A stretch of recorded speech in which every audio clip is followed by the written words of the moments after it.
Good afternoon and welcome to Flat Earth United Kingdom. Joining me on this sunny afternoon is Jesse Spots. How are you doing, Jesse? I'm good, man. How are you? Super. No complaints at this end whatsoever. All right, right on. Also, we've got Adam Joseph Doty. How are you doing, Adam? Ace. I'm good. Please. The reason for this hangout is to discuss neuro-linguistic programming, which is a subject I've got a minor interest in and have had for some time, although I'm not an expert. But after being shared with or having Adam share a few neuro-linguistic programming videos, I now consider myself an absolute expert in the subject. Hence, we are going to discuss it with great determination and certain authority. Would you not agree, gentlemen?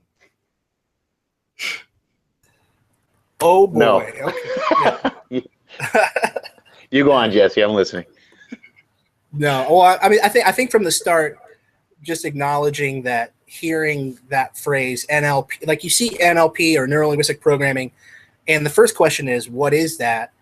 And I think the second question is, that sounds like something bad. That sounds like something that's like I've used it in my videos describing Alex Jones, Mark Dice, people like that. So that's where my interest is. And coming from a background in improvisational comedy and sales, I kind of empathize with NLP and what it is. And I think we're just going to be kind of stumbling around trying to figure it out ourselves. Is that fair? Yeah, definitely. I mean, my only experience of it was through sales. And at the time that I got any exposure to it, I certainly hadn't had it labeled as neuro-linguistic programming. It was only after that you realize what they've taught you and what it does, when you have a scratch of the surface, and that's normally come from a conspiratorial realm that you look at these things. And before we started, we were saying that most people sort of see this terminology as very negative, despite the fact that it's just a tool and anybody's intentions are the main sort of reason for any nefarious intention, as opposed to the tool that they're using, which is in this case a study of people who are very effective communicators. So psychologists and hypnotherapists and things of this nature have been looked at in terms of the way that they effectively communicate, and the people that they're communicating with, they've looked at their sort of psychological makeup and how they react to certain stimulus. The example that was given on the video that literally only watched about an hour ago that Adam shared with me gave the example of someone having an anxiety attack, and said that if you can study the triggers that take somebody through the processes of having this anxiety attack, you can take out the elements that cause terror and inject good information. Now, the injection of good information is simply done via language. In other words, people actually talking. So you get the entire structure of the word. So neural, obviously, brain, linguistic, language, and programming to convince somebody to do something or change their actions or behavior. So that's an essence, but that's very bare bones. And it doesn't really tie in when you're talking about people like Alex Jones and how they're using this on the masses, because it seems like very, very one-to-one when you hear about how it's sort of come to be. So maybe, I don't know, Jesse, if you can explain maybe what you detailed last time when you've used examples of NLP, maybe with Alex Jones, that'd be great. Juicy subject, if nothing else. There's just so much in our society, especially from people who were trained by Tony Robbins or who value Tony Robbins. Alex Jones is the best example because I feel like the world is currently in a funnel, and there's so many people who are finding this one salesman who is leading them down a garden path. And what we're talking about is just kind of pointed language. It's taking a person's worldview into account. And in this case, it's people like us, conspiracy theorists. And we just want a way out. We want to move forward. And there's this thing called an election. Okay. And so you take people's worldviews and you just filter it down to like 2 different questions. Like, this is going really big and broad, and people are going to disagree with me. But let's say Alex Jones is catering to one specific audience. He knows that he doesn't have to worry about Hillary Clinton's audience, who's worrying about a certain different other set of questions. He just has to cater to people who are wondering if Donald Trump is an insider or an outsider. And so his entire presentation will be filtered through that question down to smaller details of look at how much of an insider Hillary Clinton is.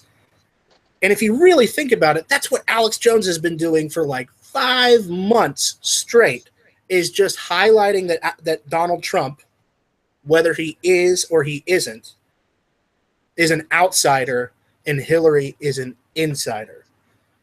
And this has been going on for months and months and months and months and months. And it automatically, all the different values that people associate with either candidate are going to be coming up in their minds because of this conditioning.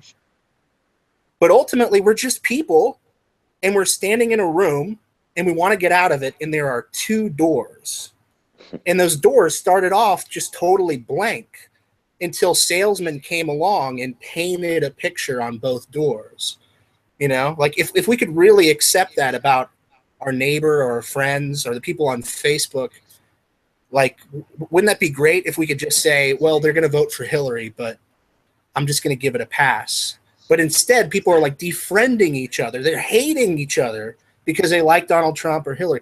That would be an example of neuro-linguistic programming, taking that choice and synthesizing everything down to the specific language of whether Trump is an insider or an outsider. That's I know it's a big one, but that's the best example because it's so universal.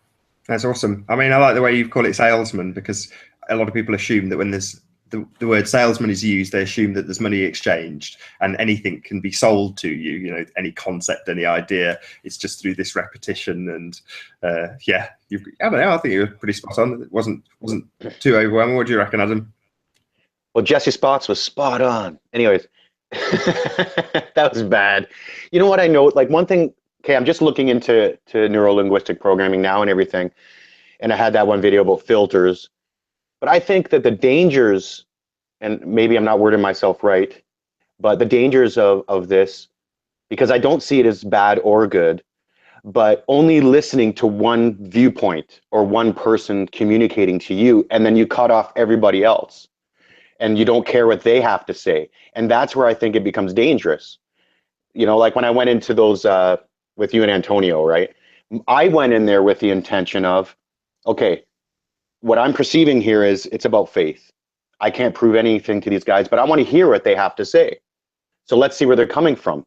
Even if I just say a few words, that's what my perception was in my mind. Other people's perception were, Adam, he's going to just pick up the Bible and bash these guys, and he's going to be a crusader. So they had their perception of the way things should go.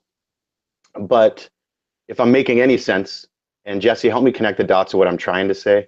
But I just think that we need to listen to different points of view, even if we disagree with it, because you can sit in church. And I said this to you earlier, Jesse, I can sit in church and not picking on any denomination or the Catholics or Protestant, because I don't think that's fair, because some people kind of interject and they think they know what I'm talking about, but I'm being general here. So I'm not accusing anybody of anything.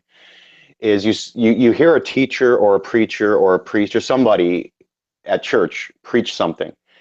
But in essence, that's kind of what they're doing, is neuro-linguistic programming, right? So they're communicating to a crowd or a people, and they may or may not be using scripture properly. They might or might not be putting it in order. So they're trying to communicate their point of view, which could be rewriting your neural pathways to believe something which may or may not be right. So in essence, it could be good or bad, right? I don't know. What do you think, Jesse? I mean, well, it can obviously be bad. And we talked about this just in the 5 minutes leading up to the show. And it all comes down to values. There's like the art form or the Tony Robbins version of NLP, and then there's just NLP broadly. And when I look at Tony Robbins' presentations, I say there's a lot of almost cult-like behavior where they're teaching people kind of like gestures and almost like ritualistic, the kind of stuff that people are decoding in these videos, but it's all kind of like self-help. I believe in the self-help aspect as far as mastery and taking your perspective and making it pointed, making it kind of like verbal judo. There's a book called Verbal Judo, by a police officer who used his like life experience to teach other police officers how to go into situations depending on kind of profiling people. And that video that you shared with us, it also talked about profiling people and their core values like security or freedom. And I think that the concept of taking your kind of inner dialogue and just mastering it is inherently good. But anything where NLP kind of becomes like a cult that you join, or it's that you follow this guru, you know, it becomes spiritual bondage. And if you're talking about a false teacher, false prophet, or just somebody who has an agenda, well, that's from the value that they're bringing in to the internal mastery that they're subscribing to. So it all just comes down to, it's a tool. It's not inherently good or bad, and I'm not ever going to be a spokesman for it. I like highlighting it because it cuts straight to the Pavlovian pattern thing that's happening everywhere. And the more you kind of show it to people, the more opportunities they have to kind of wake up to it and say, oh, wait a minute, I'm being programmed again. Mm-hmm. What surprised me the most was the fact that I wasn't aware that it was a self-help technique. And he pointed this out in the video. You know, the way he was phrasing things, I suddenly twigged. He's talking about actually using this to benefit your education or your learning processes and things like that. I mean, at that point, he did throw up a globe and say this is reality. But that aside, you know, he was trying to point out how you actually use this yourself. In other words, it wasn't any sort of indoctrination other than self-help, which is self-indoctrination, I suppose you could say. But that was certainly not aware to me. I've always seen NLP, admittedly as a nefarious technique, wrongly, but yeah, a technique used on other people to convince them of something, usually bad. But that's simply not the case.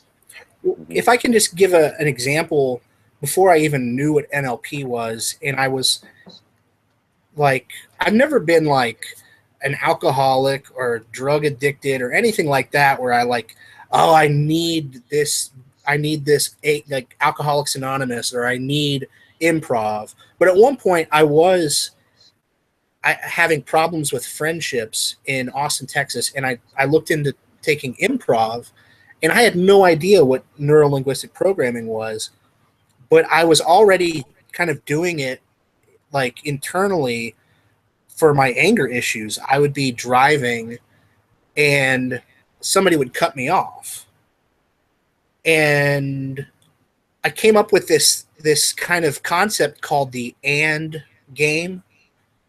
And you'll probably know what I'm talking about in regards to anger, because the person cuts you off and that's what triggers you, right? But before you know it, you say, and he's got tinted windows, and the music is blaring, and you know what I mean? Like you start adding these things that have nothing to do with the initial anger that you had. You're just creating and that became what an NLP person would call an anchor. It'd be like an identifier, a little flag. If I ever caught myself using the and game, I could catch myself and say, why am I angry? Or am I gonna let this anger take over me? And what I did is I stopped and I counted to, I think 5 is what I decided to do. Every time I found myself going and internally, I would kind of laugh at myself, and I would just count to 5, and it worked. It like over time, I Pavlov conditioned. That's what we're talking about. I Pavlov conditioned a new association for my anger into something positive, and that's the thing that I think is really good. But I do think overall NLP does become this nefarious way of manipulating people. But you can see where it goes off track. That's a really positive thing to do, to kind of program yourself, to catch yourself, bad behavior. But Jesse, focus on the stereotypes, isn't there? There's the way of, I think, again, the video that Adam shared showed an example. I must put this in the link. I will do. In the video description, sorry. He sort of used an example of where he was focused on his coffee in the morning, and he arrives and there's never any parking, and there's always a lot of noise, and he goes in, he's sort of frustrated by it. And then one day, after doing this for years and years, he's thinking about having children, and suddenly he notices a pram and a buggy and a station wagon, not a station wagon, a minivan, and all these things. And then he realizes that right next to the coffee shop he's been going to for years, there's a daycare center. And his point being that you can only focus on a certain number of things, and you will only associate the things that you notice with things that you've already affirmed in your own beliefs. I think he said there was about 7 things you'll focus on at any given time. And again, that's what your neural linguistic programmer will focus on, picking that apart to find the gaps that he can insert information in based on what you're focusing on at any given time.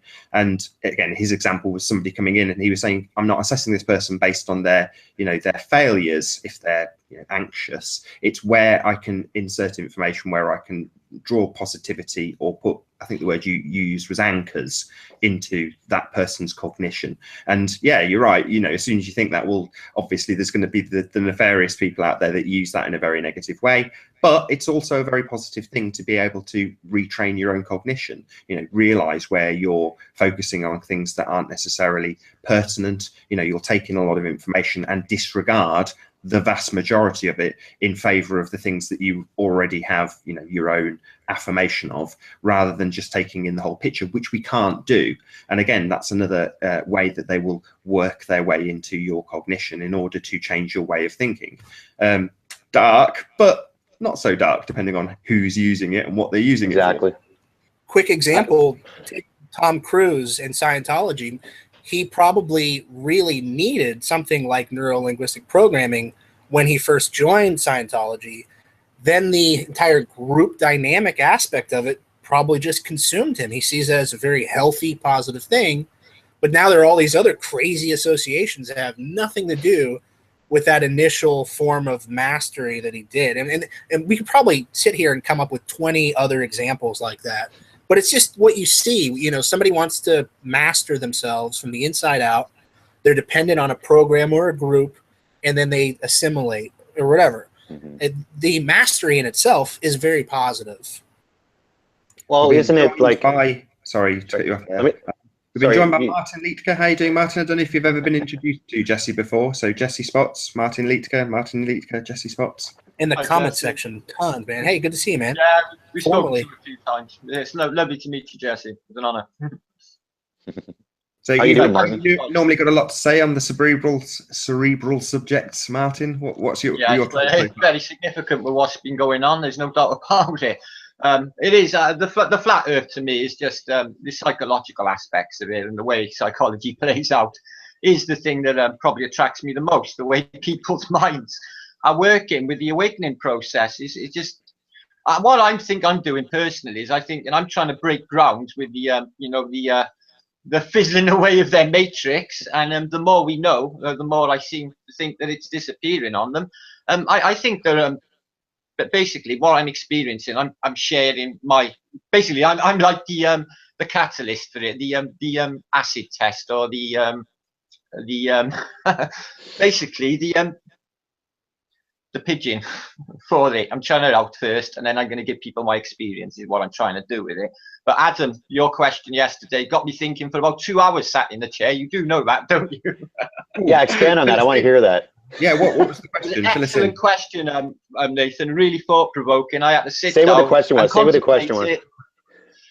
Basically, are we the creators of reality, to the point that it is our reality and not God basically interfering with it? Is he leaving us to our own designs? Basically, and are our plans going to mess with God's plan? I answered, I really don't think so. I think this is part of God's work. I think that the unveiling and the way this is moving is undeniable. Everyone can Martin, can I just interject for really fast? Please. What I actually said was, are we the architects of this flat Earth? Yeah. Or is God the architect? Do we control our reality and whatever we want happen? Because I was walking through a mall and I was thinking, well, if this mall is kind of like flat Earth, can I just do whatever I want in this mall without getting a lease or without asking management? Can I just do whatever I want? Does it make it legitimate or not? Okay, you go on. Well, with intent, obviously, because you set your intent to do that, what you just said, and eventually this will materialize. It may not be straight away. It may take a time to filter through, but eventually, if you set your sights on it, and that alone, you will get it. So in that respect, yeah, you could. Yeah, but if that mall's not mine, hold on, I'm sorry, I'm really cutting you off. It's guided by your consciousness or the Spirit of God's consciousness to guide you to it. Yeah. Like, let's say that I set up a kiosk and I'm selling stuff and it's going really great for 6 months, and then, if, you know, for some reason I'm getting away with it, and then all of a sudden the owners come and say, excuse me, are you allowed to be here? Do you have permission? Do you have a lease? Why are you running this kiosk? Do I have the right to get upset because the owner came and said and shut me down? That's all I'm trying to say. It's just two different viewpoints. Okay, I'm listening now. I'm listening, I promise. You deepened that then. I mean, can I have a bash? I mean, you're asking two different questions. Just because we have been created and the implication of a creator doesn't mean that we can therefore take credit for everything else that's been created. You know, they're two different things. I mean, I know Adam and I a couple of days ago, maybe a day ago, discussed our connection with the creator, and my what I put forward was that there isn't one. You know, by virtue of us being here, we have been created, and therefore there is a creator, but there is no, you know, Ethernet cable plugged into me to God, as far as I'm concerned. Everything that we do comes from within. I mean, that's my personal opinion, and a lot of Christians will not like me to say that, but it's just my own belief. It's my own view on things. And I don't know, you took it, I don't know how much you took that to heart, Adam, but it certainly sounds like a question that span out of that. Am I right? I think it's a great question, because I'm really sorry for cutting you off, Martin, but I just want to bring it back, just so you understand, when I talk to you and other people in Hangouts, how I see things now differently than I used to. And I think this has to do with neuro-linguistic programming, or at least that video. Is just go back to the beginning. When in 1976, which is the year I was born, is when they were doing these studies, that they're just trying to discover what's already there, right? So, okay, it might have a label, but they're just discovering what's already there. And before I even heard that term neuro-linguistic programming, I really felt within my heart that I have to stop and listen and really hear what somebody else is saying without getting angry, and analyze what they're saying, and see what I agree with and what I don't, and acknowledge, even if I don't agree with them, I should acknowledge their opinion the same way I want someone to acknowledge me. So and that's made it kind of what Jesse was saying, but it's made me a much better person, because I apply that now to when I'm at my job, or when I'm talking to someone in a hangout, or anybody in my life, because I really value that other person's opinion, even if I think that they're totally wrong. So when we were talking yesterday, I have to acknowledge that you have the right to feel the way that you do. So I'm not going to get my back up, because I have the right to feel or think the way that I do. Just like when I'm sharing the gospel to you guys, I'm not hiding what I'm trying to do, but I don't feel the pressure of making you believe everything that I believe, right? Just like when you're talking to me, I'm sitting there and I'm thinking, okay, this is what he believes. Am I listening to what Nathan's saying, or am I only picking a few words out? So it's really important to me what the other person has to say. So if I'm making any sense, I know, Jesse, you word things way better than me. Because it's a technique, again, that I was taught in sales. So sure. if you're going to effectively try and convince somebody of your point of view, or in this case to sell them something, you have to make them absolutely understand that you understand them. That sounds a bit convoluted, so I'll explain a bit more. So if you've said, well, I've got to listen to them. So you listen, and then you repeat back to the person what they have said, and confirm that what they have said is what you've understood. At which point you've got them on your side. You can then enter into something called an agreement ladder. You can constantly do this, confirming back what they have told you, because you know full well that what you have said, literally, you know, any of the bits of this hangout, I could take a chunk of it, repeat it back to you, and if it was your own words, you'd find yourself agreeing with me. At some point, I can then put something else in, something that's very different, but providing you're on this agreement confirmation with information you've given me, then that's going to be effective as a tool to convince you of my point of view. It's just an agreement ladder, and it's, you know, this is fairly simplistic stuff. I wouldn't necessarily put it into the category of NLP. You know, it's just good communication, or it's common sense. Isn't it common sense? Yeah, absolutely.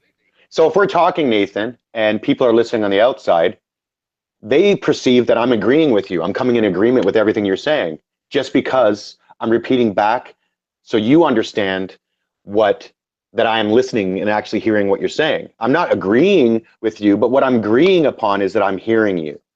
Yet they perceive it as, oh, I'm being conditioned. Look what these guys are doing to me. And I'm sitting back, really? I'm just listening. I'm loving my neighbor as myself. I'm just listening. I'm really hearing what they're saying.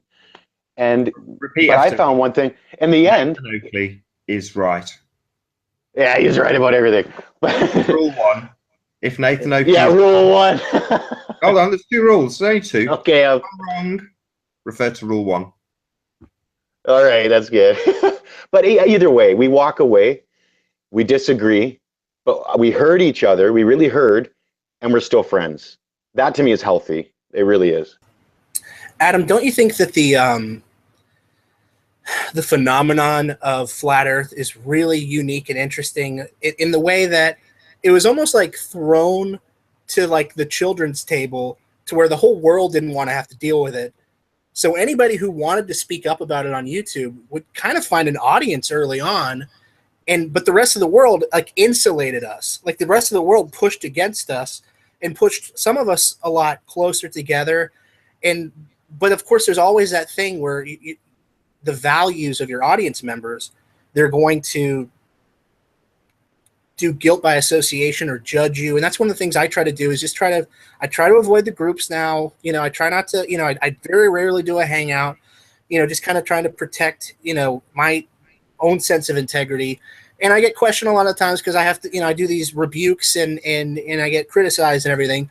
But flat Earth is such a phenomenon in that people came to YouTube, they presented their arguments, they presented their excitement, their enthusiasm, and they found these insular little groups that I don't think would have happened with sailboating. I don't think it would have happened with 9/11. You know what I mean? Yeah. It's great how the world just chucked it to the children's table. It just chucked it to people, anybody who was receptive to the message early on. You know, you could find this audience. And now what we're doing is it's like, I mean, can we please for once just accept the fact that, okay, there's a lot of us meeting in person. Like Martin, you've met people in real life. Nathan, you've met people in real life. I've yet to meet anybody in real life, and maybe that's on me. But I'm looking at a camera right now. We're looking at YouTube. You know what I mean? And when we get too far into the whole, like, I don't know, bondage of trying to please this person or that person, or this person said this. I mean, the only responsibility that we have is that we have an audience, and those people can empower themselves in the comment section, but they feel powerless otherwise. But in many cases, a lot of those people turned on their own cameras and started putting out their own stuff. And I think most of us will agree a lot of the disagreements we've had in the past, it was kind of specific to that time, and we've kind of moved past it. But we're still stuck with those reflections. You know, we're still stuck with those impressions that people have. And me, for sure, right? Mm-hmm. Because I'm taking how high the stakes are, and I'm weighing that against everything. And of course there are people that I need to apologize to. But overall, I think, I mean, just acknowledge that it's a surfacey medium that's very difficult to please anybody. And you shouldn't, you shouldn't feel the need to please anybody. I think. I agree. There's also an instinctual reaction to lash out even to people that are on your side, in quotes, because you've got so much ridicule in this particular arena, specifically flat Earth. If you're being constantly bombarded with hate, you kind of at some point will break and lash back to those haters. But I've done it with people who are actually on my side and have never ever been even in the slightest bit rude to me in a comment, and then they'll say something maybe sarcastically which won't come across in the comment, and I'll jump down their throat like they're the worst troll on earth just because their name is familiar. And I think, it's just that troll again, when in reality their name is familiar because they've been really nice, they've been really supportive. But you just kind of find yourself being conditioned by the hatred. And like you say, I think a lot of people are starting to move past that. The problem is that there's new people who come to the arena of flat earth, not necessarily as flat earthers, I won't mention any specific names, but find themselves being extremely skeptical and then extremely negative, and they don't tend to have a great deal of fun. Mm. Hey, Martin, I saw you smile. What were you thinking about? I was just thinking about, this is not much different from my ordinary life, flat earth life. It's pretty much the same, because basically I'm a bit of a madhead out there. So the thing you've encountered me, haven't you, Nathan? I'm not exactly normal in the environment. So I thought, well, that and the fact that I'm really good at sales, like I could sell sand to an Arab, I can sell freezers to Eskimos. This is the type of person I am. I know this. So I thought, well, coupled with that, the truth, and I'm a bit of a hippie dude, and I'm full of love. If I don't do this, I'm going to regret it to the day I die. I knew this, and plus I knew it was flat. I want to scream it from the rooftops. It's flat! So I was drove to do what I do. I did expect to get a reaction at the beginning, but I didn't know how to go about it. But I did know I would, because of the way people react to me in the outside world and the way I have my life. So I knew something would happen. But regarding Nathan's last statement about consciousness being a mental processes of, well, just a mental processes, a part of how we exist as human beings, that is obviously, on the cards. That could be a reality. We could be hard-coded. It's a bit like, oh, just be silent, Jesus Christ, I'm sorry about this. It's like a bit like Dawkins to me, in Richard Dawkins' novel, The God Deception. I don't know if you have read that book. If you have, it was quite alarming to me. The type of book I would chuck on the fire and watch burn. This guy is insipid and evil to me. So I think that there is definitely something driving me through this. The voice that I had in my head, post, you regret it to the day you die if you watch this slide by you and you don't take a part. And I kept having that voice for like about 3-4 months until I stuck this on the internet, knowing damn well that the ridicule I would receive because of the way I look and the way I am, the carnage that I would bring on myself through unpleasant souls, which are by the many. I get it. You want to see my email section yesterday? Some of it was like, oh my God, is this how people think? It was really alarming, guys. People are thinking about us. Really nuts. So protecting yourself, protecting my channel, insularly. No, I think to hell with it. I'll chuck it to the wind. I put it to God. If it's going to clusterfuck on me, it will. But I don't think it will, guys. I think this is going in a one specific way. I think we're just going there. I think we haven't arrived there yet, is all. Really. I think the intent is set. Before we get to the arrival, I mean, Jesse, I've never asked this to you. How did you find out the Earth is flat? Have you ever heard it's like an anecdote now, the Nibiru Planet X thing? It's embarrassing, but there's a long series of events that was very highly spiritual, but I basically had a Chicken Little like mental breakdown, let's call it, in my life, where I was looking at the sky and I could not explain what I was seeing. The sun looked like a hologram. The clouds looked like holograms. And when I tried to get my friends and neighbors to look, they couldn't. I could see that they had a physical reaction, but they couldn't acknowledge it. So I went online, and 100 other things happened between New Orleans and Knoxville, Tennessee, that we won't get into. But I had outer space in my head. And I was painting that onto a projector screen on the sky. And I said, if this, then what? If the sun's not there, the pole shift is going to happen. I went, and there are people online talking about Planet X and Nibiru and this rogue planet and everything. So I was like, I was ready for a pole shift. I was ready for whatever. And I was like, Jesus is coming in on a planet. Okay, let's go. I don't know what's happening, because my own eyes and my own ears are not deceiving me. I can see how my friends are deceiving themselves. And I would go outside about 5 a.m. every morning just to prove that something was happening. And I would get this kind of pink hue shining all around me like I was in a planetarium. And one morning I saw like this milky orange orb in the sky, and it didn't look like a planet, But if you're trying to prove to your friends that a planet is coming to Earth, it's like NLP. You see what you want to see. And luckily for me, this is about the same time that Math Powerland was putting out his testimony, or actually, you know, that it was picking up speed. Learn of the Jesuit Order was putting out those things about, you know, the underwater things being fake. And I was like, I haven't looked at NASA yet. Why am I running around like Chicken Little and I haven't looked at a shred of what NASA's really doing?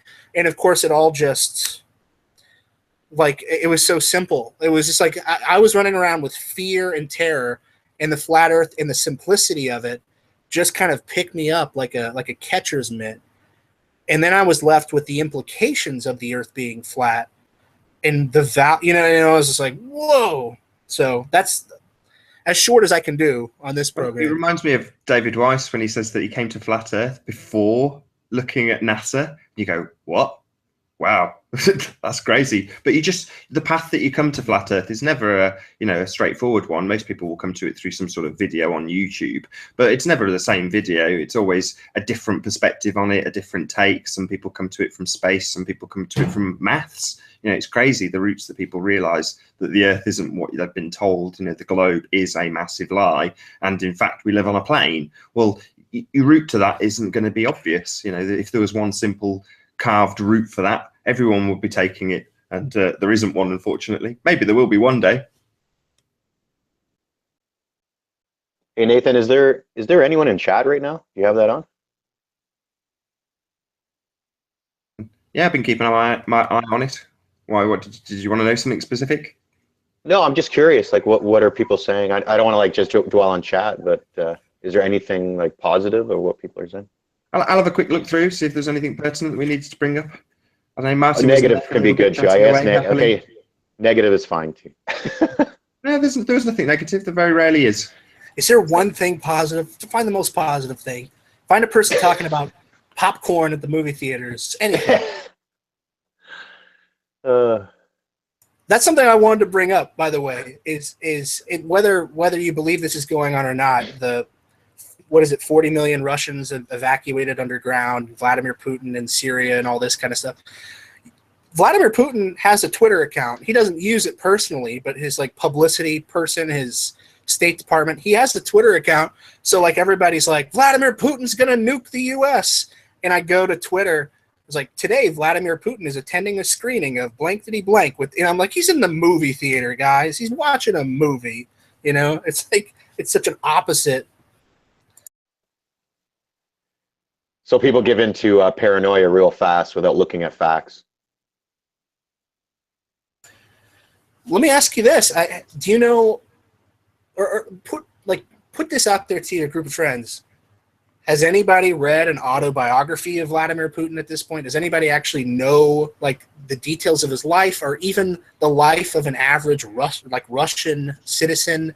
And I think you'll find that mostly what people know is what they've been Pavlov conditioned from Alex Jones, from the mainstream media, and they're just doing it again. It's like another election. In fact, I don't think this election is the election.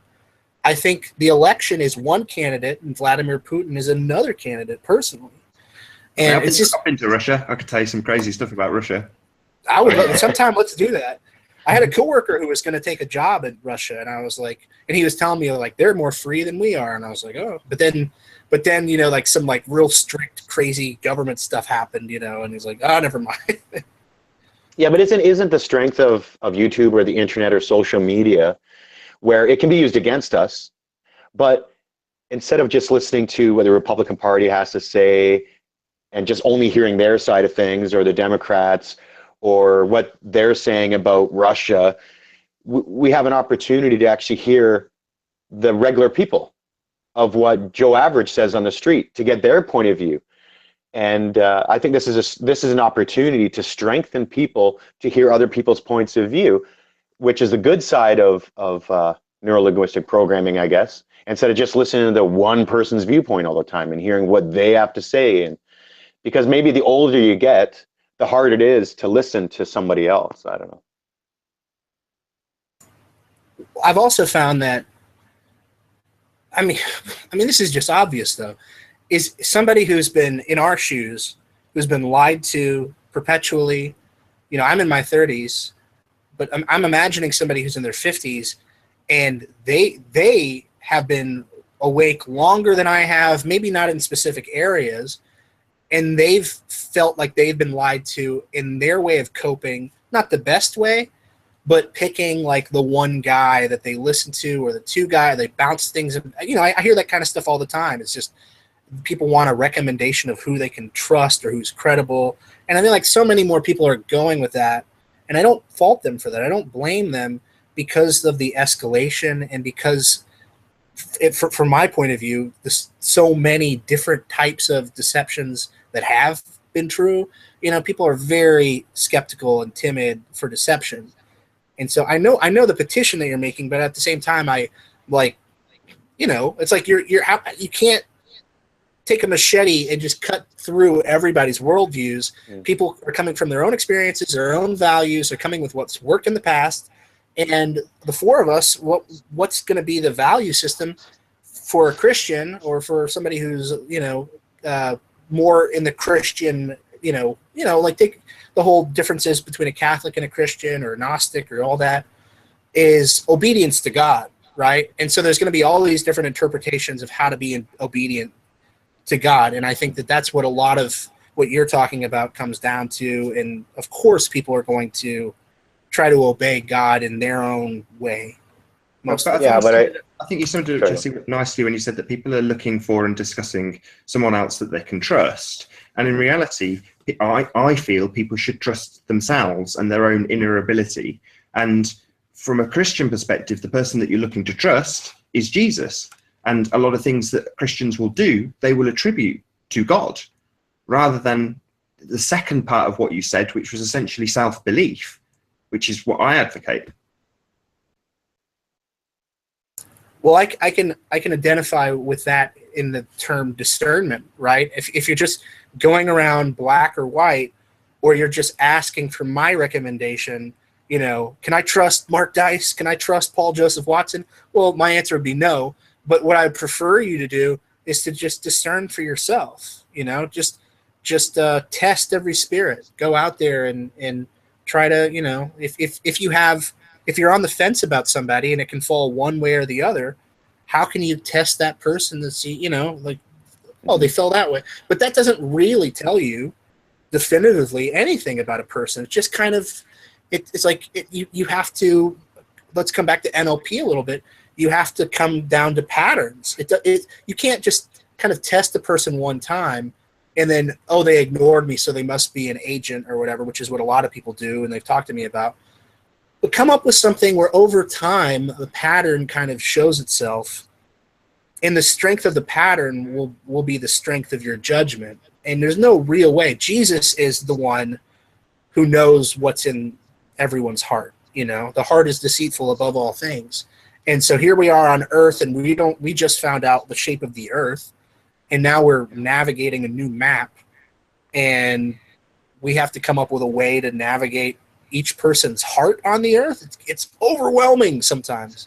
It is so overwhelming, the amount of stuff that we're juggling. Mm-hmm.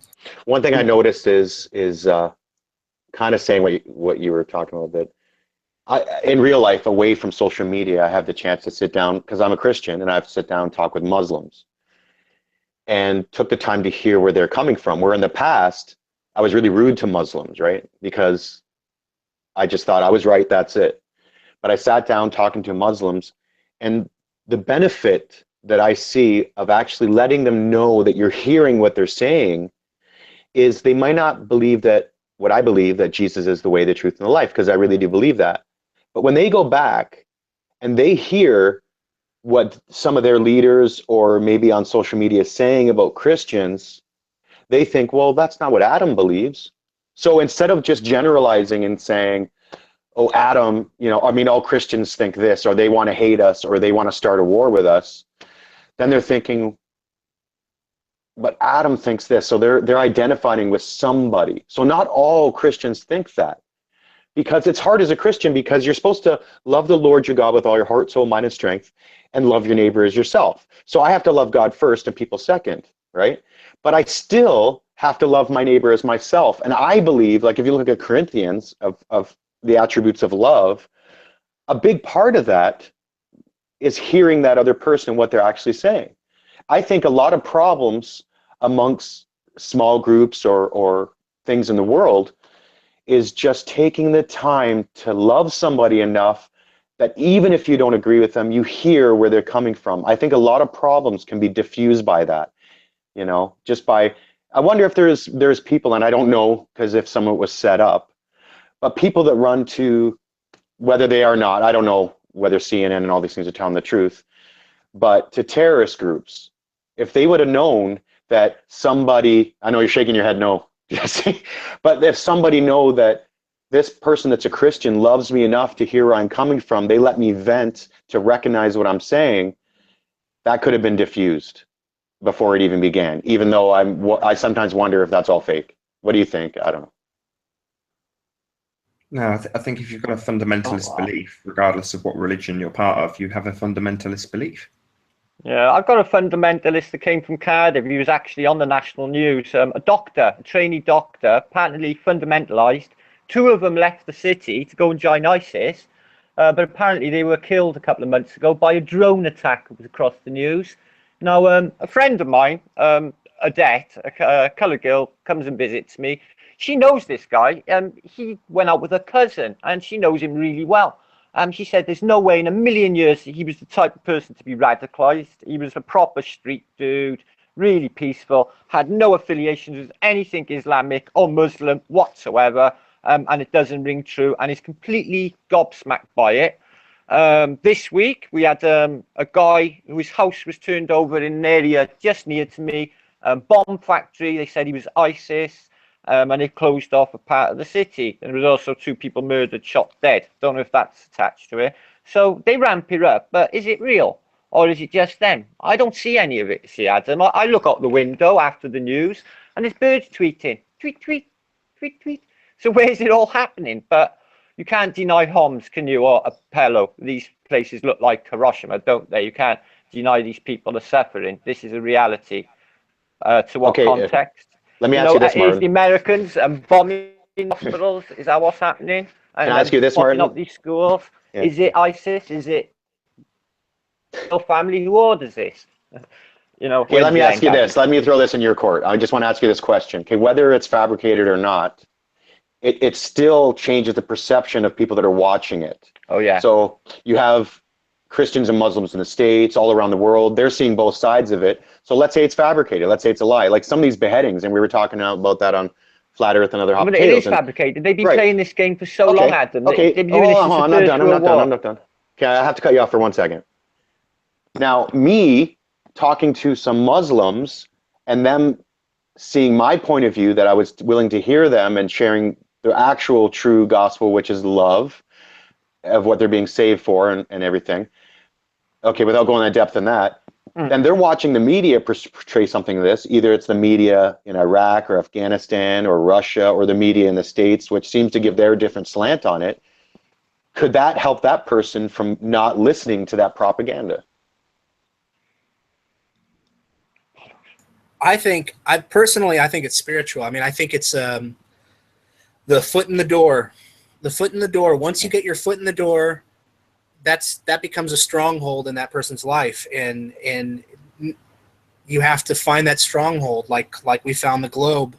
And what's unfortunate, you guys are talking about Muslims, and with this election, they are radicalizing the United States. Now, if I was to categorize myself politically at the moment, I would identify as alt-right. But unfortunately, because I'm examining Alex Jones, Mark Dice, Paul Joseph Watson, Milo, Tila Tequila, and I know how fraudulent they are, I have to draw myself back and I say, well, how can I be alt-right if I think it's a false paradigm? I'm just identifying with this worldview. And what's happening, I think, honestly, with people like me, they're not aware that they're being brainwashed yet again. They're being Pavlov conditioned, how bad Hillary is. She's becoming the boogeyman. She's the Osama bin Laden to these people. And now we've got radicalized alt-right people to the point of being unapologetic extremists to match the threat of the unapologetic, politically correct left. It's insane the amount of, you know, brainwashing that's going on. And the problem is, it just comes down to Trump or Hillary, and that's all anybody wants to talk about. But there's so many other relationships happening that's identical to the process that led that young man in a Muslim country to become radicalized. And there's not enough of us to kind of tone it down or to smooth it out or to point out to people, hey, but Jesse, the guy you're talking about who's been radicalized, I mean, you said specifically that they're radicalizing, or the Muslims are radicalizing the US, but where have you got that information from? Because I didn't, but I was going to interject and say, well, it's the media presentation that radicalizes the people. Again, like Martin says, you look out the window, it's tweet, tweet, tweet. You know, I'm sure you haven't got a mosque being set up in your back garden. Right, and I don't mean that the American public is being radicalized to that ideology. The ideology that I see currently, and nobody's creating like sensitivity camps or training facilities, or no one's going through an obstacle course, but here the CIA operates using mind wars. In fact, that's Michael Aquino's, the title of his book is Mind Wars. Before the battle begins, set up in that person's country and try to persuade or influence so that you never have to get to the point of violence. And right now, the radicalization that I see comes down to a single point, a single identifier, and that's political correctness.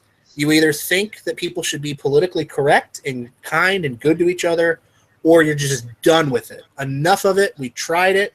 The Brexit, it came down to political correctness, and the election is coming down to political correctness as well.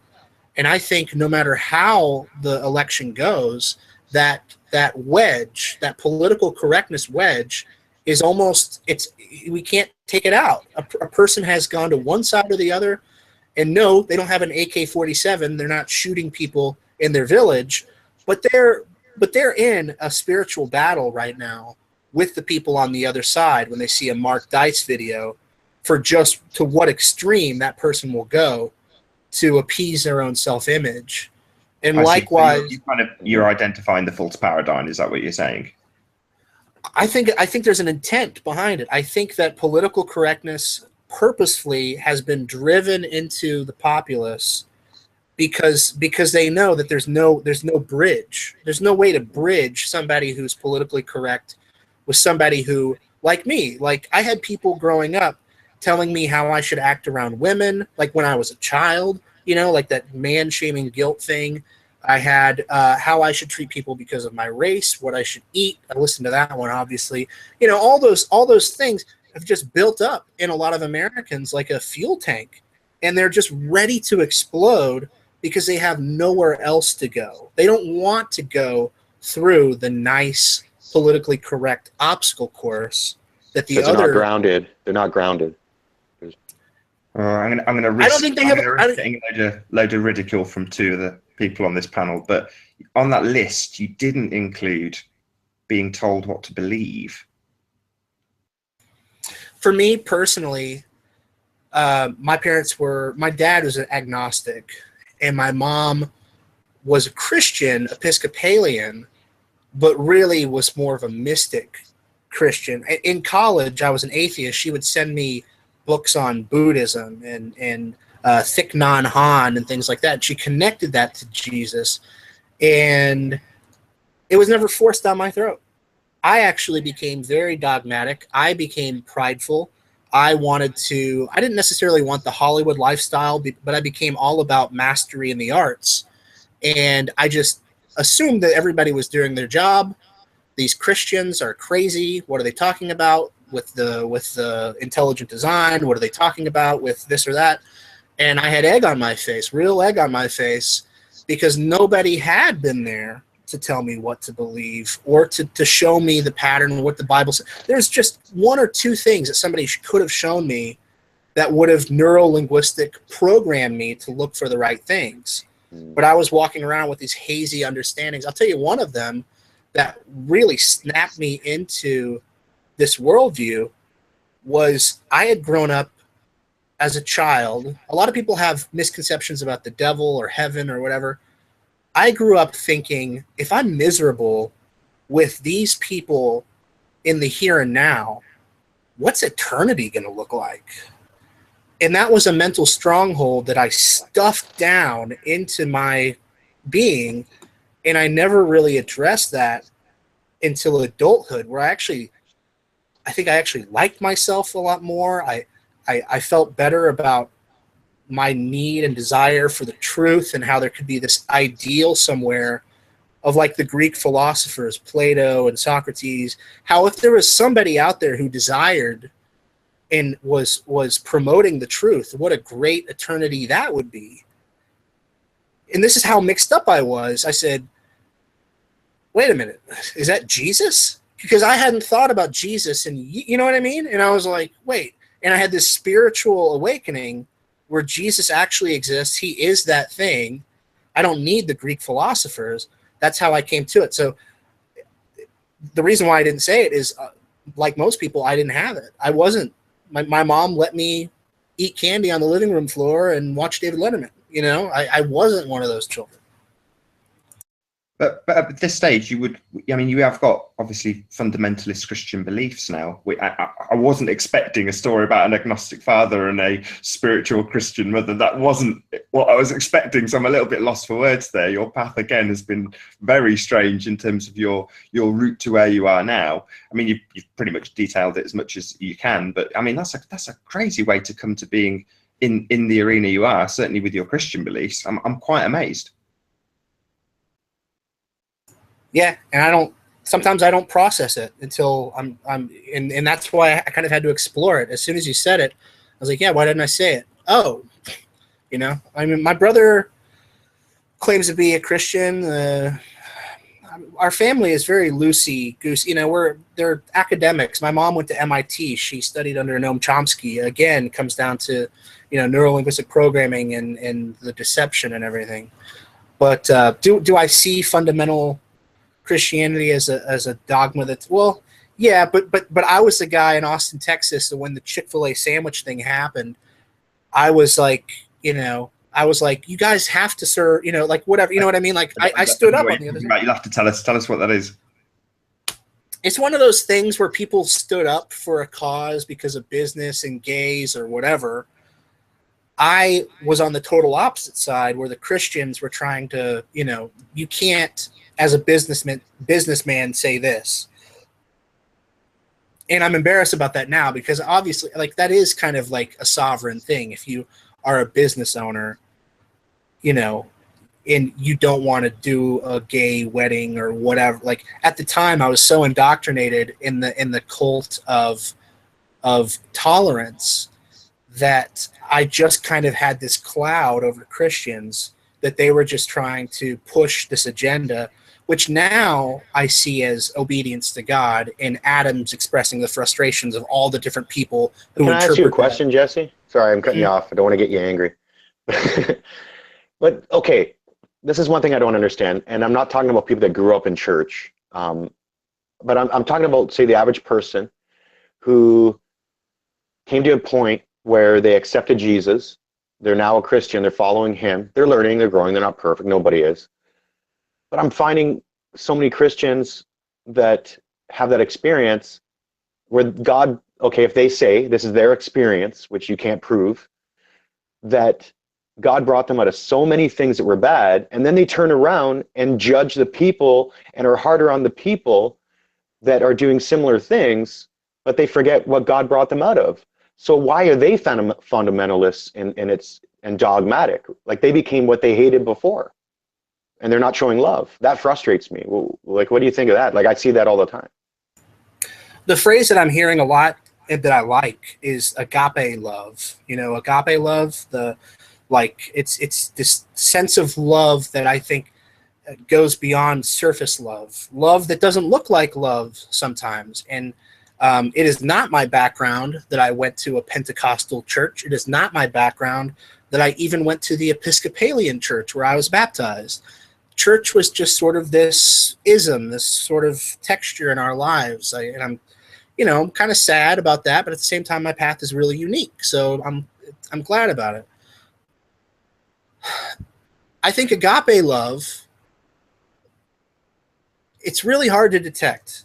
I think that rebuking is included in agape love. I think people are really bad at rebuking. I've been bad at rebuking. I think at some point we will be accountable to Jesus for times that we were bad at rebuking. And I think that as YouTube content creators, you and I could acknowledge that we have to give some leeway to the people who are just stuck in the comment section, because they have that knee-jerk, within 5 seconds, here's what I want to say. And if they really thought about it and wrote it 20 minutes later, it would be a totally different comment. I think all of us could probably acknowledge that. If you wrote it, sometimes I'll I'll lock my comment section, or say I'm going to unlock the comment section in an hour or something. That's kind of what I'm getting at. It's like, forget the knee-jerk thing that you want to say something meaningful. But agape love, from my point of view, with deliverance, is you're not acknowledging what that person wants to do, or their will, or who they are on the surface. This is where, I'm demon obsessed, Jesse. There's spirits, they're actual persons, they're invisible influences that inhabit our lives. And if you have agape love, you will try to get to the root of that. You'll try to, not as like a psychology breakdown, you just try to figure out, this person's really prideful about their intellect, or this person's it can't get past this one religious thing that everybody has to do, which, a lot of people would call that legalism, right? I think agape love does include rebuking. And I think a lot of people think that they have your best interests in mind and that they love you.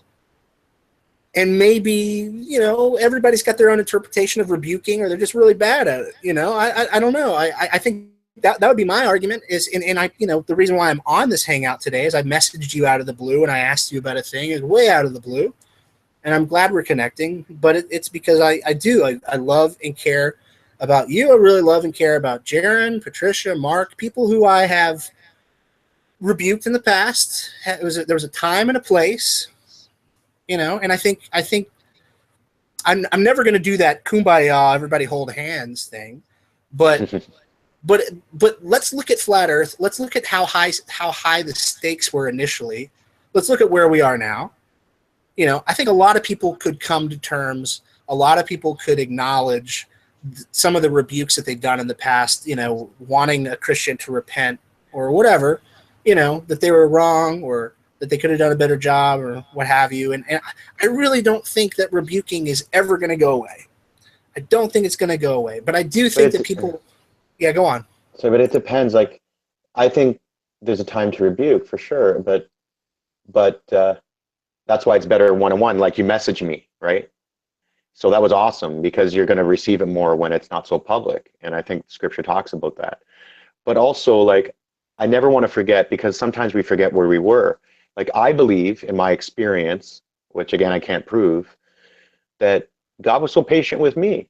Like, he was so patient with me, and I was hurting and in pain, yet he was patient with me, waiting for the right time that I would receive what he had to say to bring me to a place to forgive others. So even if I come to a place where I feel the need to rebuke or to really confront something, hopefully in a healthy way, that I remember just how God was patient with me. And I think that's what it comes down to for me. I don't know. Yeah, so we talked about this before the show. There's a certain proportion of people who have been making content for a reasonable amount of time. And I know Jesse and I have butted heads over the Mandela effect maybe a year or more ago. And moving past that and setting aside differences is kind of what I'm hoping will be in the future for all flat earthers. We all accept the fact that we can't agree on everything. And as Jesse says, there is a time and a place to actually say, you're wrong, or I don't agree, or this is how I believe you're incorrect. The kind of cruel to be kind, is that kind of what you were saying, Jesse?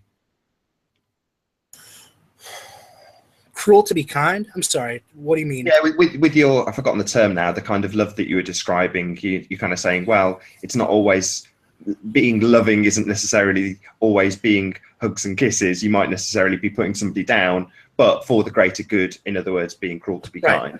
When I rebuked Mark Sargent, for instance, it was from a deep belief that there was a spirit, another person, an influence inside of Mark Sargent of manipulation, deception, whatever. So from my point of view, I'm rebuking that spirit, and Mark then has the choice of attacking that stronghold or not. This is withstanding whether I was right or not, but that's the point of view. Agape love is addressing the spiritual influence. Lately, I've been praying a lot for my dad, who suffers just from crippling fear.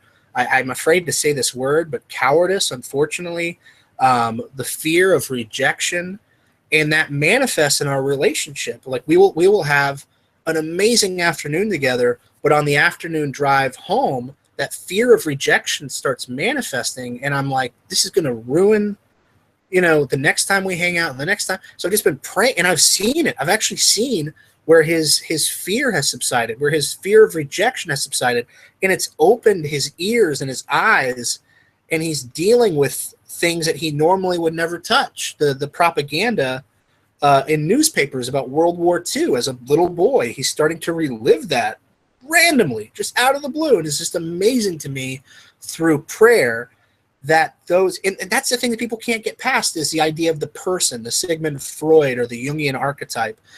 That's where the disconnect is with most people. With me, is I really see pride as an entity. I see guilt. I see self-pity as an entity. And that's my petition for agape love over just let the person do what they want to do. That's the distinction for me. Fair enough. Martin, we haven't heard much from you. Love and stuff is normally a subject you'd pipe up on.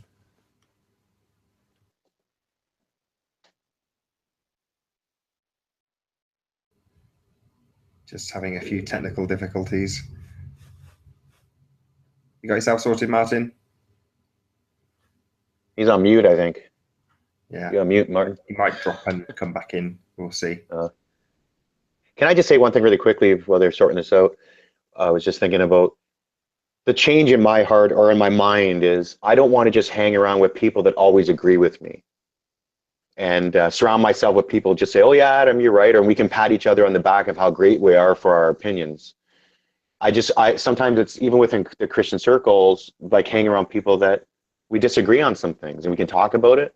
I think that the dangers of neuro-linguistic programming is just surrounding yourself with people that always agree with you, because you're programming each other and reinforcing that brain mapping on other people that only agree on the same thing. So you're almost toxic and you're doing each other damage, instead of saying, you know what, I need to hear other people's points of view, even if I disagree with it. I need to acknowledge people's feelings and heart as well. So now, which is different from years ago, when it comes to flat Earth and the things that I've learned from flat Earth, is I need to surround myself with people that disagree with me too, not just people that agree with me. Yeah, it's part of progression. You're never going to get better at anything if you're just constantly surrounded by people who are nodding away and being yes men. That's not going to get you anywhere. Having tete-a-tetes, debates, discussions, disagreements does progress your thought processes. It betters you. And so for all the people out there who don't like the antagonists of the flat earth arena, unfortunately they are necessary in order for us to progress our arguments, to strengthen our proofs and all these things. Without them, we'd just be around saying, yeah, obviously NASA never went to the moon, therefore the Earth's flat, and that would be the end of it. That's just simply not good enough. And without people pointing fingers and pulling that apart and being skeptical of the arguments that we currently hold for flat Earth, then we're not going to get better, we're not going to improve ourselves, and we're not going to present better arguments to people. And that's what it's really all about, at least for me. I agree. Yeah, I have another example of neuro-linguistic programming within this example that you just said is let's say a year ago, somebody used a criteria of, oh, don't listen to that guy, he's an Illuminati member, or, oh, this guy, he's a Jesuit. You know what I mean? People, from what I'm finding in my social circle, people are fleshing out their understanding to even include those people. Even if they are Illuminati members, you have to acknowledge that so many of these families had no idea about some of these deeper secrets. They had no idea about these revelations, and they're going to somebody else and they're saying, what the, and they're questioning their own loyalty. So even those monikers don't really work anymore. So if a person has maybe pledged an oath, you know, to fall on their own sword for this deception, okay. But if they're just in an Illuminati or a Masonic family, they still have choices that they can make. And I think programs like, and I mean TV programs like Stranger Things, I'm very thankful for, because it has everybody thinking about the MK Ultra mind control that so many people have experienced, or just whatever, you know, just all the different ways that you can process the conspiracy. People are fleshing out, oh, wait a minute, I haven't considered that even if this person's in a hierarchical family, that they are coming down the ladder and they are making choices and they're going to their family. I think it's harder for that person because of the group dynamic, but those things are happening. And I think people are not more open. I don't want to say that, but their definitions are changing. Their internal mechanisms for figuring out who the shill is. And I've always hated that word, shill. It doesn't mean anything. It's like, what is that? Like a casino. If a person's a shill in a casino, that works, but it doesn't mean anything to me. I think you have to use a different word for it to even stick, you know. Shill, just, you can just throw it on anything. So I've always used controlled opposition or whatever. But I think those things are happening. A good example of this was Joey Rocha, who came out on a Hangout to talk about alternative medicine. And when I first got introduced to Joey, he promoted the Flat Earth Society. And immediately I got my back up. I was like, whoa. Why is this guy promoting it? But that just happened to be his route into flat earth. That was where he started looking at it. And it doesn't mean that he's controlled opposition. It doesn't mean that he's nefarious just because he's come from that route. But that was in reality where he came from. And I don't know if anybody else on the panel at the time sort of took a sharp intake of breath and went, whoa, is this guy a shill? You know, I didn't think that, but I thought, why is he promoting something that we know is controlled opposition, like the Flat Earth Society? And the reason was because that's how I found out the Earth was flat. Perfectly reasonable. And I would agree with you on that one. I'd be like, you know, like my spider senses are tingling, you know. Earlier on, like, because I'm not a truther, this is new to me, but when people were talking about Illuminati and the New World Order and these people involved in that, I'm thinking, well, if our battle's not against flesh and blood as Christians, why can't these people be free? You know, so it's kind of what you were saying. It's like they're people too. They might have been Pavlov conditioned or gone through some sort of brainwashing or, you know, neurolinguistic programming to believe what they believe. Well, why can't that be broken too? So they're just people. That's how I saw it. So who cares if I'm talking to someone that may or may not be Illuminati? I don't care. What does it matter? It doesn't matter anything to me. They're still an individual, and that's how I saw it earlier on, and I'm glad I did. What say you, Martin? What say me? I say, well, what happened with Jesse Boy there when he was a young man and he had like his religious awakening or his experience with Jesus? I can honestly say I had a similar thing, but with Jimi Hendrix or the likes of John Lennon. I can honestly say these people meant more to me than Jesus Christ. Although I've never been atheist and I'm christened, Protestant, and I went to Sunday school, I went through the whole thing as a kid. I absolutely loved it. Loved my Bible stories. But for the same token, Jesus was there in the background, but in the forefront in my psyche was Jimi Hendrix. And this is like massive to me. It's changing my life, which was basically because of linguistic programming and he was so deep in the matrix, part of it. Not that I knew that at the time, but looking back, oh dear, how I fell for it. But yeah, I wouldn't doubt him. I've been out in the world, right, traveling around since a very young man, and I can honestly tell you there's some really, really dark entities out there, and they're really super intelligent coupled with it, which scares the shit out of me. It's probably one of the only things that does actually scare me on this plane, if I'm honest. The level of intelligence and darkness are coupled together. Now, you know, out there's some really clever people that would leave us in the shadows, and these people said two things there, Martin. Oh boy. Dark entities, with more respect, people. So there's two things. Mm-hmm. Well, give is there two things? Because I think there's only one.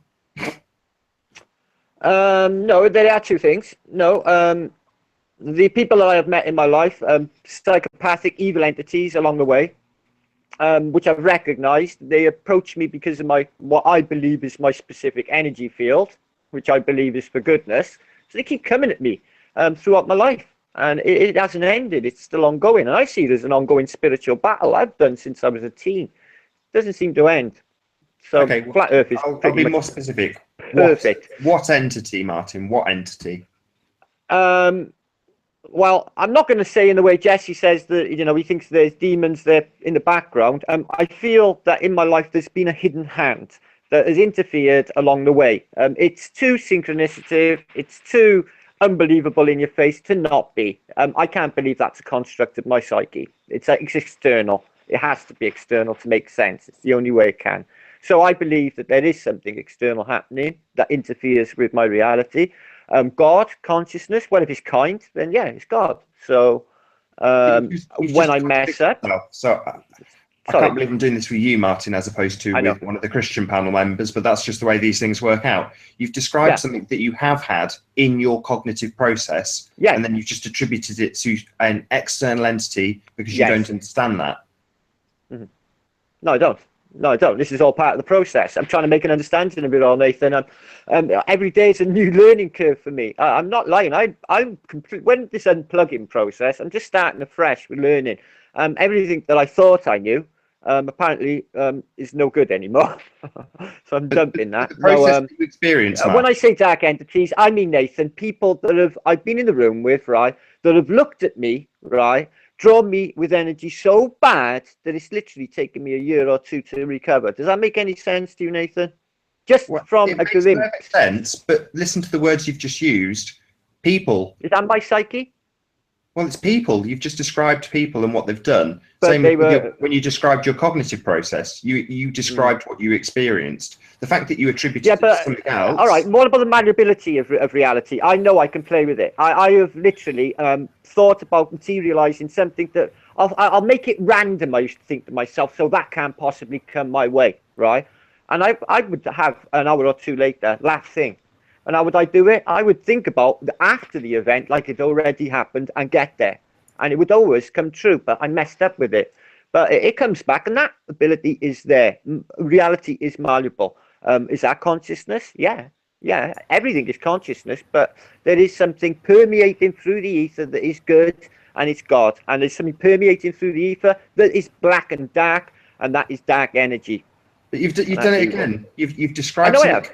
You've described that's my interpretation of it, Nathan. My personal, or my cognitive version of reality is what through my experience in almost half a century of what I have found up to date. You can attribute what you like. You can believe what you like. I mean, I can't fault you there. So you've got me. That's me cut off at the knees. Yeah, I have experienced quite a bit in my time, Nathan. I did put myself out there too. I was a bit of a Dorian Gray when I was young, and I wanted to experience what was out there in the world. And you know, I've been to like 30 or 40 odd countries by the time I was 20. Can you imagine how much of a bugger of a boy I'd made myself? So I had been out there to try and find the reality behind all of this. Nothing ever rung true. Not as a kid, not ever. So I had like an alternative reality as a kid, alternative education, which made me specific to what I do now, I think. That's my interpretation. Anyway. Neurolinguistic. I think this is a perfect example of NLP, and I would love to hear Nathan kind of expound on this if he chooses to. But that's a realization I had with the word spirit. Is the word spirit? It's really laughable. I mean, it's on the side of wine stores, you know, like the wine and spirits. But the Sigmund Freud, the Jungian psychology. At one point, a couple of years ago, a year before my spiritual breakthrough, I was trying to psychoanalyze members of my family who I had been mentally abused by, and everything broke down about the terminology. Like, what do you want it? Like borderline personality disorder, narcissistic personality disorder. I was trying to find a person where they began and where they ended. And in my experience, there's always a fluffy word that just slips under our consciousness, and that's one of them is consciousness. Another one is neurons. You know, there's always these sciencey words that instead of saying spirit, and I'm not going to say, definitively it's spirit, but I could not account for the neuro-linguistic programming I had assigned consciousness, or what's another one, our experience, I mean, what does that mean? I mean, you can experience a camping trip. You manifest your own reality with the words that fell over several of your lips right at the beginning. I mean, this is it. Your experience and your neural, the electricity running through the neurons in your brain create your reality. That's very literal.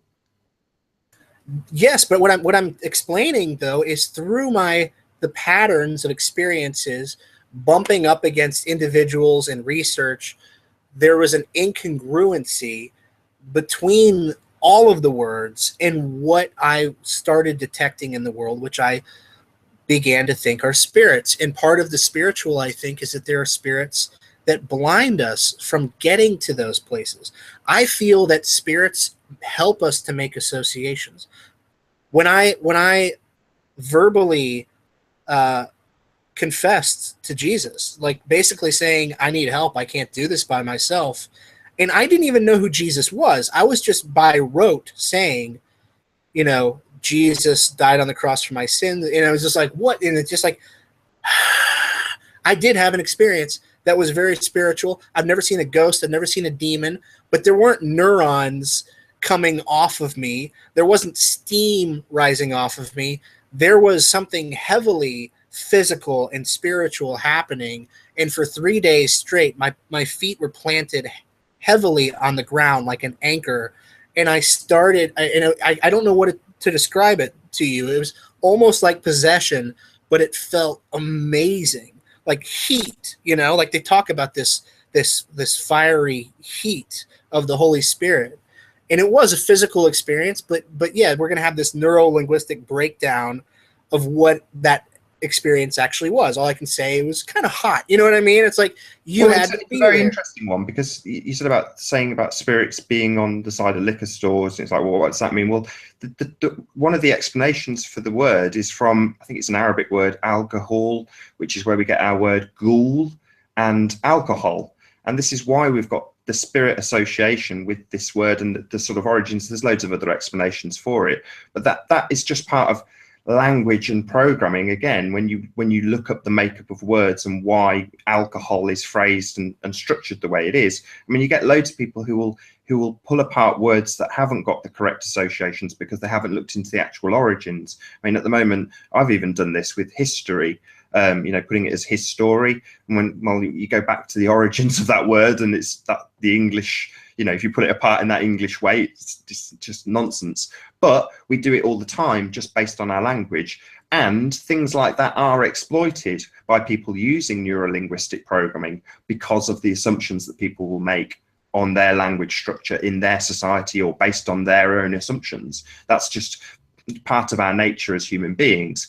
But that nature is experience. So when you've described your heat, the feeling that was overwhelming you, the thing that drew you, those were all, as you confessed to, experiences. They were physical experience that you partook in, and they were self-induced. Your part. Now you can say this is because you were created by God, but you have had those things within you from the offset, but you're slowly starting to realize them. Now, if you attribute them to, don't take this badly, but if you attribute that to Jesus, to me, it's like you're disconnecting from your own inner ability by attributing it to something else. Now, that's not to say that Jesus isn't real or wasn't real or any of those things. It's just to say that if you're created with all of these abilities built in and you're experiencing them, why not just acknowledge them and say, this is what I experienced, without the attribution afterwards to the ethereal? Well, can I say something really quick before Jesse responds? Okay, let's say that wasn't aimed at anybody. Yeah. No, but I think he's going to respond. I can see it. But then shush. Okay. Oh yeah, I didn't listen to Nathan's first rule. Anyways, okay, let's say that there is a Jesus, there is a God, and he's speaking to you, right, about something. You still have a choice to respond or not, right? So you still have that choice. So in a way, you're right, Nathan. In a way, Jesse's right. But you could choose to say, no, I'm not going to listen. Or you can choose to say, yeah, I'm going to listen. So the onus in some way is still on you. Are you going to listen or not? Because you could choose to say, no, I'm not going to listen, and harden your heart, I guess. I don't know. So in a way, I see both sides of that as being right. So you still have to own up to your mistakes, or you still have to own up to the change in your life. But for me, my experience is, I believe that in my lowest point, when I totally gave up and I didn't expect it, I believe that God spoke to me, and he said to me, and I'll just say it because we were talking about this yesterday, you know, Adam, this is how I'd like to use you. I believe that I want to use you to impact people's lives so they can become better. And he started saying all that stuff. And then I got all excited. So, wow, really? He hasn't forgotten about me? Because I felt like God forgot about me. And then the next thing he said was, in my heart, which I can't prove because it's an experience, I want you to forgive. I will use you that way, but you have to forgive. Will you forgive these people that wronged you? Will you forgive it? And if possible, go talk to them. And I thought, oh, crap, I thought this was free. Because my whole idea of salvation is just a free gift. So if it's a free gift, I can do whatever I want because it was free. It's all on Jesus, not on me. And then God turns around and says, I want to use you this way, but now there's a condition. You have to forgive. I'll give you the strength to forgive, but you have to forgive. So that changed my whole paradigm on how I see salvation and forgiveness, is that, no, you know, I have to forgive. And then God gave me the strength to forgive. So I think it's both. God comes part way, but we have to respond and do the rest. So I don't know. What do you think, Jesse?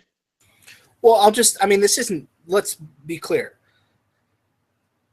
I'm not going to respond to certain things, first of all, because I think that if I was to be able to make a logical, rational connection in the neural pathways of Nathan's brain, that would be a really lame way for Nathan to be like, whoa, I know what you're talking, you know what I mean? Like, that would just be, you know, like, I don't think it's possible. I mean, that's the nature of experience. You experience this spirit. Nathan is not lame. I just want to put that in. You're not lame, Nathan. Okay, I'm muting my mic. You go on. The experience would be lame. It has nothing to do with Nathan. It would be a lame experience. But forgiveness in particular, because I would love that you brought up that one. I think forgiveness is highly spiritual, and it makes absolute sense what you just said about the Holy Spirit or Jesus saying you have to forgive. Because for my worldview, forgiveness is baggage. And it's baggage that we carry around on ourselves, and that's where the confusion has come in. That's where the neuro-linguistic programming has taken over in movies and school. And it teaches us that forgiveness is about who's right or who's wrong, that it's about this actual connection, this, you know, tell this person, you know, they're wrong, and you have to acknowledge that I'm right.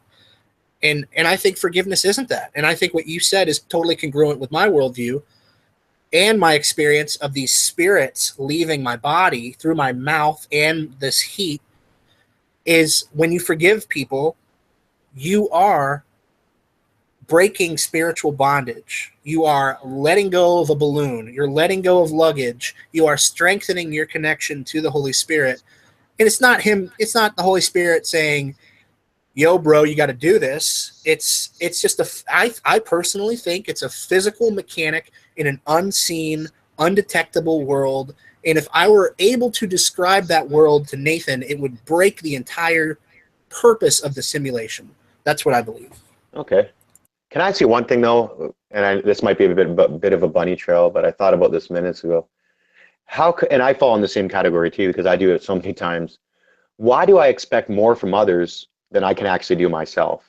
I mean, they could have their problems and their shortcomings that I don't struggle with, but why do we do that? Why do we judge people so quickly on things when we can't even live up to that perfection that we want from other people? We don't. Most people have got their own set of standards, Adam. You just have high standards, and it's your projection of your own high standards onto others. I mean, I don't know if anybody else agrees with me. Do you agree, Jesse? Can you expand? I'm confused what you mean, my high standards. Like, what do you mean by that? I mean, what you're doing is taking what you expect, your literal expectations, and that's an internal thing, how you see it, what you expect, and you're putting that onto other people. Okay. So you don't do that? You've never done that where people let you down because you expected more? Like, or is it just me? I do it. Standards. Look, you've let me down so many times, Nathan. Go on, Martin. You're not alone, Adam. I do it myself. What Nathan's just accused you of, I do it myself. I'm not saying you've got a superiority complex going on there, brother, or anything. Don't get me wrong. But yeah, You just want people to be more like yourself, and it's not going to happen. People are just going to be how they are. You can change them with your ideals and the way you think, which is you do change people, Adam. I've seen this. It's a really nice thing, actually. Can I just point upon something that can just disintegrate your theories of something internal happening, Nathan? How is it the 3 times in my life I've heard an external voice in my reality? As in, once a female voice that shouted, "Martin," at me out of the air when I was just about to walk to my death, 1 step away. You won't have it, I know. And when my wife was fighting for her life, I heard a non-audible voice that I akin to an angel talking to me, not in a voice that you can hear in words, but it was, "She's going to be all right." And the door opened, the doctor came in and said them very words. And I went, "Yeah, I know." So that was twice, and I've heard it again when I had pneumonia. The same. Why would you assume that I wouldn't believe you? I do believe you, and I had this same conversation with my mum and with Adam, and he was explaining pretty much what he's explained on this hangout.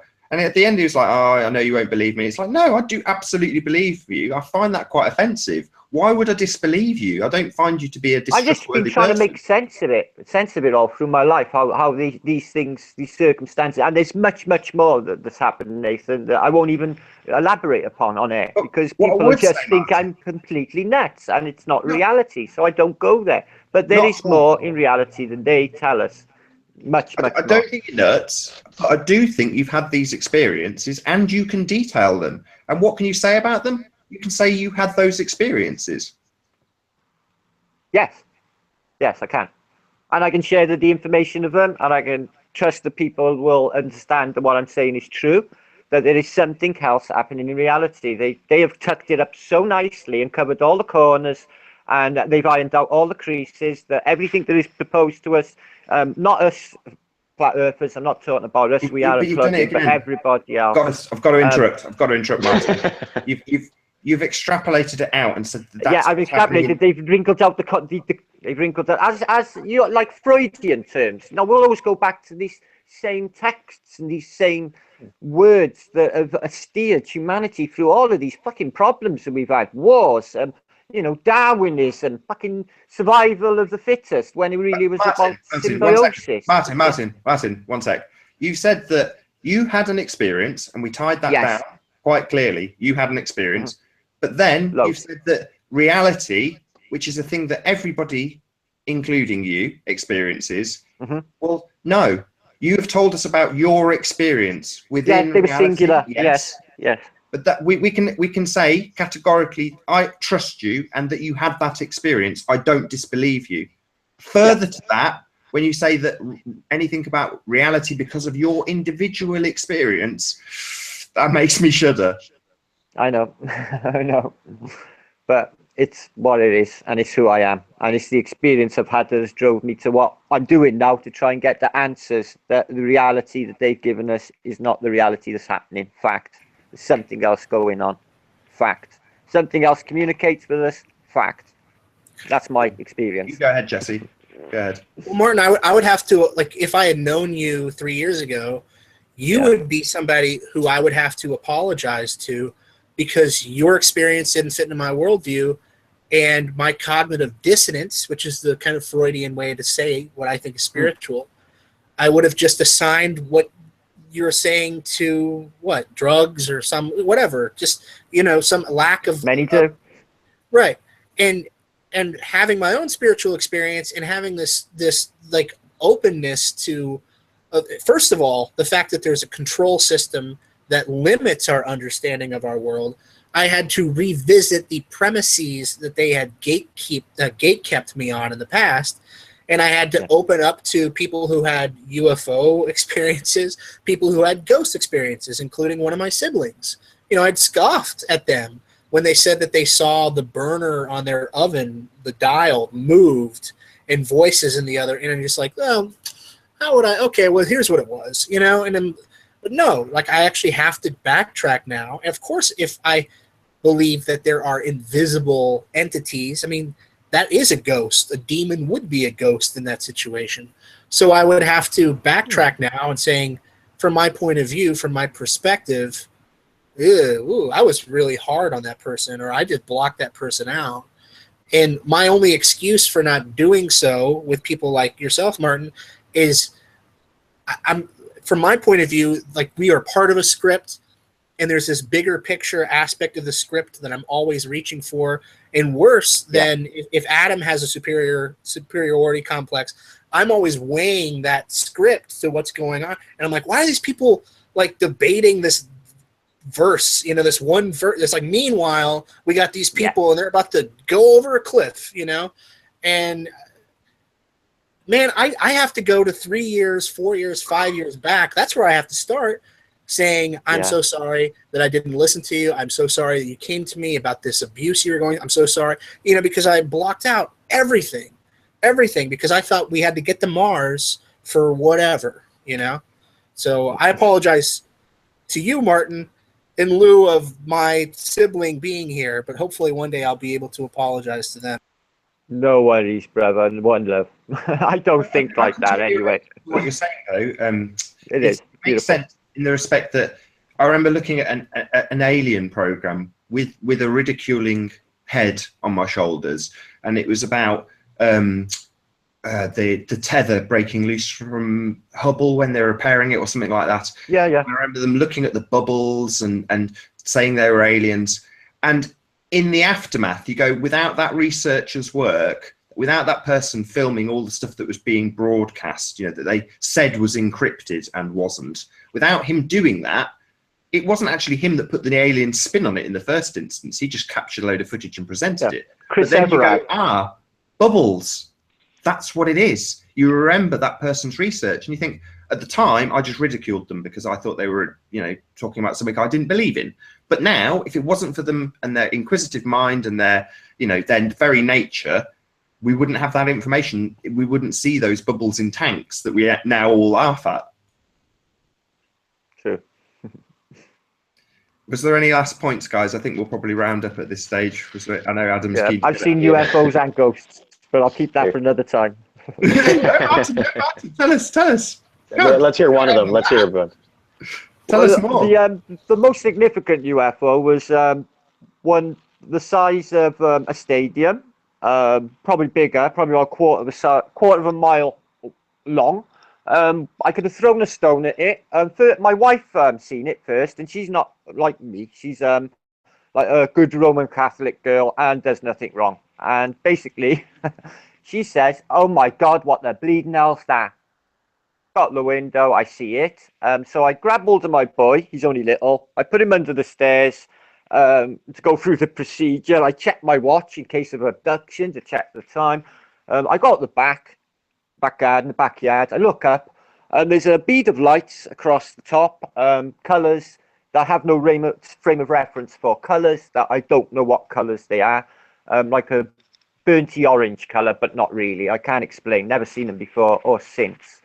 I felt like they were watching me, looking at me, really spooky. All the hairs on my back of my neck was standing up. I could feel the engines or whatever, but I'm not saying alien greys because it's probably them, the military. But it did go off for about a mile or two into the north and then disappeared in a slit in the sky in front of my eyes. And my wife's seen that too. So. Awesome. And the day after, we never said one word. Never said a word about it, Nathan. The day after, weirdest thing. Something so big, so significant, we never said a word about it. It took 2 weeks. And we were walking to the shops one morning, and she said, "You did see that out the back, Martin, didn't you?" I said, "Yeah." "What, the UFO?" She said, "Yeah. Yeah, you did." We run through it with one another. But when I read then after the people that see these, have significant UFO experiences, they very rarely talk about them the day after. But that's not the first. It's been an ongoing thing. I'll get there. Awesome. Interesting. Are you two guys any similar? You go, Jesse. Have I seen a UFO? I'm like right before Flat Earth, actually. You'd call it a UFO because it's unidentified, right? But on video, I captured an unidentified. I have no idea what this is. Like I told you how I went out in the morning looking at the sunrise. Well, around 7 to 8 a.m., there would be these crisscrossing planes, but I would look closer through the camera, and they were actually rockets. And the craziest thing about this, and people will look at this footage and they will still see what they want to see, but I was there, okay, and I have depth perception. That's what people looking at a video screen will always say is, Jesse, you're wrong about that distance. It's actually way out there. But I've seen rockets materialize hundreds of meters away from me in the middle of the University of Tennessee. They materialize like a different density, and then a solid rocket streams through the air, leaving a contrail, and then another one from behind me. I have a video of rockets materializing out of thin air, forming the star of Renfam. And I've asked around if this is an angel or a fallen angel or the U.S. government or aliens.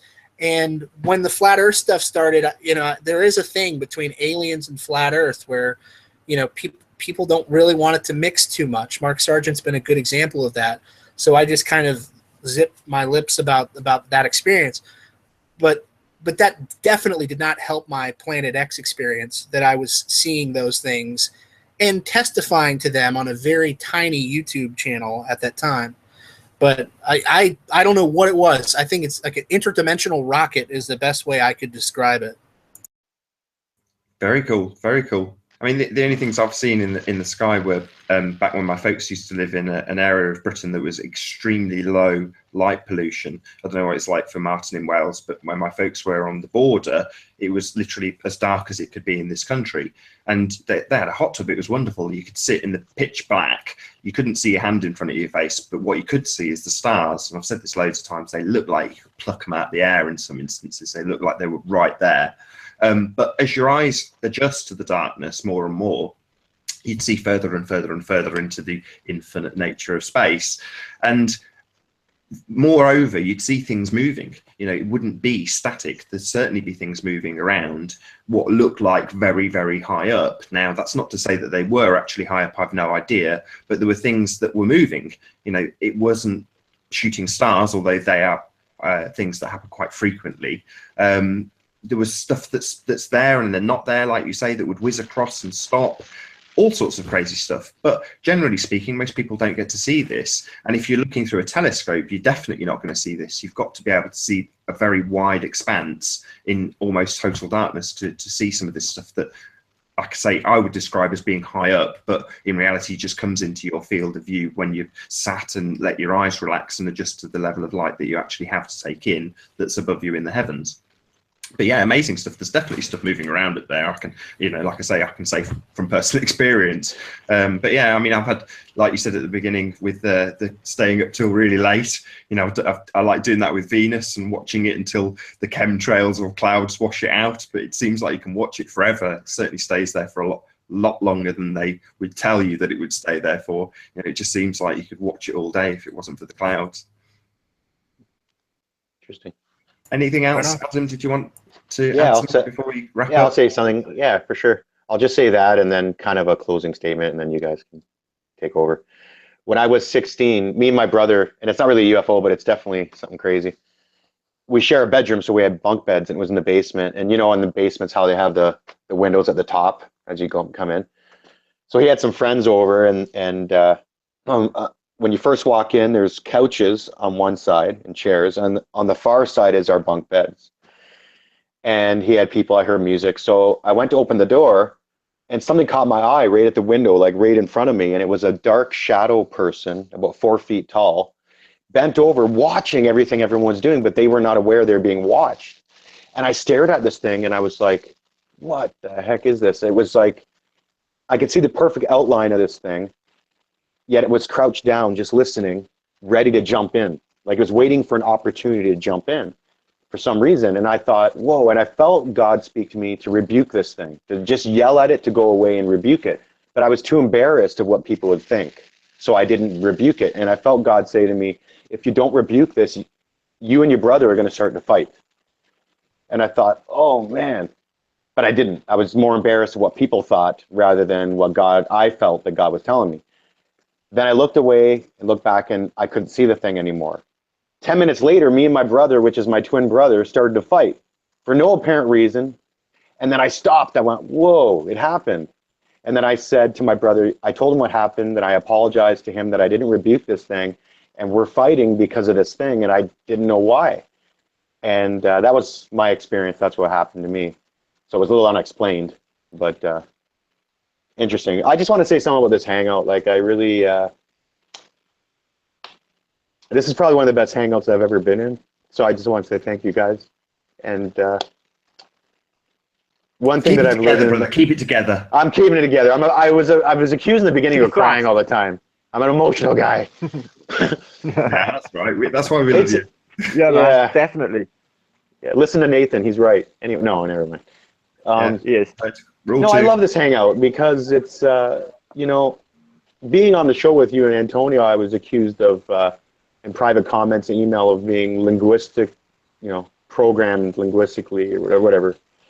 And it really hurt, and I felt like in my last journey in the last year, I feel really wounded so many times and hurt by the things that people say, that I wanted to shut my channel down so many times and just walk away from all this. And, yeah, don't do that, brother. Well, I felt like it so many times. No, I'm not. I just felt like it so many times, and I know. I'm just glad I hung in there, and because I could say in the last year that regardless of people judging me or me judging other people, because then it takes two, right? So I judge them back. That I feel like I'm becoming a much better person than I was a year ago. And that all started for me because I was just laying on the couch and I felt God speak to me, get up, and I want you to start making videos. So I did, and in the beginning I could barely talk and I was like stuttering over my words, but I would not change a thing. And I think to date, from when I began to now, this is probably the best experience in my life for character development. And I just want to continue what I'm doing. There you go. I agree, you guys. completely. Well said, Adam.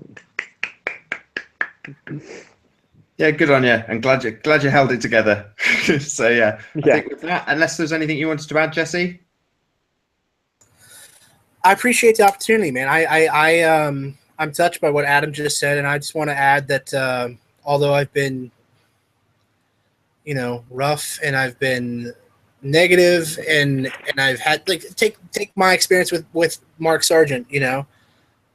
I so wish I could get to know all of you guys. I wish I could get to know you, Martin, and you, Adam, and you, but Nathan. we had him up against the ropes, brother. We had him up against the ropes. I was like, yes, Jesse, we fucking did have him up against the ropes. But ultimately, I think when it comes to YouTube, though, you know, I mean, man, it's great when people can have a meetup, right?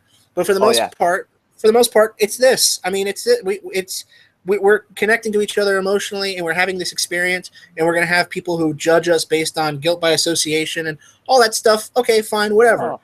But it does very much feel like we're in a room together. I wish that the stakes weren't so high that I could take the time and spend like a week with each one of you guys, get to know you guys in each of your respective cities. I wish I wasn't dirt broke, and I wish that they weren't trying to push World War III, because I would gladly go to the cinema with you and Vladimir Putin and share a bucket of popcorn. I'm flying down, Jesse. We're going to meet up.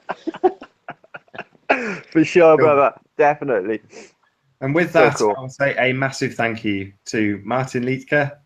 Thank you, brother. Nathan. Always listen to Nathan. He knows best. Let me tell you. God bless Nathan. That was a joke. Please don't take that seriously. I know. No, don't take that. Any comments about it? Don't listen to Martin. I'm definitely not always right. So funny. Quite the contrary. Anyway, I will say once more a thank you to Martin Liedtke and also Jesse Spots. Thank you very much indeed. And Adam Joseph Doherty. Thanks for having me. I've been Nathan Oakley. I will see you all in the next video. Yeah.